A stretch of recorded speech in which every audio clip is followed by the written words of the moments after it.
പാലക്കാട് പട്ടാമ്പിയിൽ കുപ്പിയിൽ പെട്രോൾ നൽകാത്തതിനെ തുടർന്ന് പെട്രോൾ പമ്പിലെ വനിതാ ജീവനക്കാരെയും മാനേജറെയും മർദ്ദിച്ചതായി പരാതി. കാറിലെത്തിയ 3-അംഗ സംഘമാണ് ആക്രമണം നടത്തിയത്. പ്രതികളിൽ 2 പേരെ പോലീസ് കസ്റ്റഡിയിലെടുത്തു.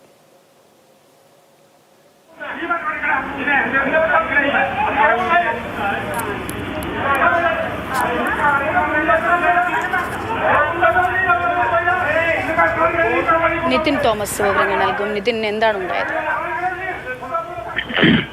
അക്ഷയ, ഇന്ന് ഉച്ചയ്ക്ക് 12:30-യോടെയാണ് KL 5L 5379 എന്ന നമ്പർ കാറിലെത്തിയ സംഘം ഇത്തരത്തിൽ പെട്രോൾ പമ്പിൽ ആക്രമണം നടത്തിയത്. പെട്രോൾ പമ്പിലേക്ക് എത്തുകയും പ്ലാസ്റ്റിക് കുപ്പിയിൽ പെട്രോൾ വേണമെന്ന് ആവശ്യപ്പെടുകയും ചെയ്തു. എന്നാൽ ഈ ജീവനക്കാരി പെട്രോൾ പമ്പിൽ നിന്നും ഇത്തരത്തിൽ കുപ്പിയിൽ പെട്രോൾ നൽകുന്നത് നിയമവിരുദ്ധമാണെന്ന് പറയുകയും ചെയ്തു. അപ്പോൾ അത് സമ്മതിക്കാതിരുന്ന അക്രമി സംഘം കുപ്പിയിൽ പെട്രോൾ വേണമെന്ന് ആവശ്യപ്പെട്ട് നമുക്ക് ഈ ദൃശ്യങ്ങളിൽ കാണാൻ സാധിക്കുന്നത് പോലെ അവരെ അസഭ്യം പറയുകയും മർദ്ദിക്കുകയും അതുപോലെ തന്നെ പമ്പ് മാനേജറെ അദ്ദേഹത്തിന്റെ ഈ മാനേജർ ഇരിക്കുന്ന ക്യാബിനിൽ നിന്ന് വലിച്ച് വെളിയിലോട്ട് ഇറക്കിക്കൊണ്ട് വരികയും അദ്ദേഹത്തെ മർദ്ദിക്കുകയും നിർബന്ധിപ്പിച്ച് കുപ്പിയിൽ പെട്രോൾ മേടിച്ചുകൊണ്ട് പോവുകയും ചെയ്തു. അതിനുശേഷം ഇത്തരത്തിൽ CCTV ക്യാമറയിൽ ഉൾപ്പെടെ ഇവരുടെ വണ്ടിയും നമ്പറും എല്ലാം പതിഞ്ഞതുകൊണ്ട് തന്നെ ഇത് വെച്ച് ഇവര് ചാലിശ്ശേരി പോലീസ് സ്റ്റേഷനിൽ ഒരു കംപ്ലൈന്റ് നൽകി. ഈ കംപ്ലൈന്റിനെ തുടർന്ന് 1 മണിക്കൂറിനുള്ളിൽ തന്നെ പോലീസ് ഈ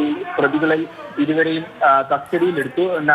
ഈ നമ്പർ പ്ലേറ്റ് കേന്ദ്രീകരിച്ച് CCTV കേന്ദ്രീകരിച്ച് നടത്തിയ അന്വേഷണത്തിലാണ് ഇത്തരത്തിൽ പ്രതികളെ കണ്ടെത്തിയത്. ഈ ഇത്തരത്തിലൊരു പെട്രോൾ കുപ്പിയിൽ നൽകിയില്ല എന്നുള്ളത് മാത്രം ആരോപിച്ചാണ് ഇത്തരത്തിൽ ഒരു ആക്രമണം വനിതാ ജീവനക്കാർക്ക് ഉൾപ്പെടെയും അതേപോലെ ആ മാനേജരെയും മർദ്ദിച്ചത്. അക്ഷയ. ശരി, നിതിൻ തോമസ് ആണ് വിവരങ്ങൾ നൽകിയത്.